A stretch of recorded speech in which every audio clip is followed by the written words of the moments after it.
ছোট্ট জিনিস দিলে এটার বড় করে দেয়।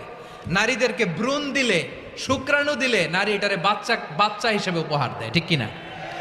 বিয়ের মাধ্যমে স্বামী যখন তার শুক্রাণু তার স্ত্রীকে উপহার দেয়, স্ত্রী রিটার্নে কি উপহার দেয়? ফুল ফর্ম বেবি, মানব সন্তান। দেখছেন, আপনি দিলেন একটু, উনি দিছে বিশাল। আপনি যদি নারীকে বাজার এনে দেন, নারী এটাকে সুস্বাদু খাবারে রূপান্তর করে দেয়। আপনি তাকে একটা মুচকি হাসি দিয়ে দেন, সে তার কলিজা দিয়ে দেয়।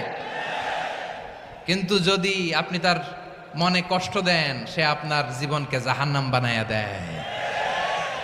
খবর আছে, নারীর মন বুঝতে পারলে নেয়ামত, বুঝতে না পারলে কিয়ামত। আমার প্রিয় বোনেরা, আপনি যে কত দামি আপনি জানেন না, জানেন না আপনি কত দামি। ও আমার বোনেরা, এখনো আপনি জাগবেন না, এখনো আপনার চিন্তার দুয়ারে এখনো নাড়া পড়ে নাই। ওরা আপনাকে উলঙ্গ বানাতে চায়, ওরা আপনাকে আইটেম গার্ল বানাতে চায়।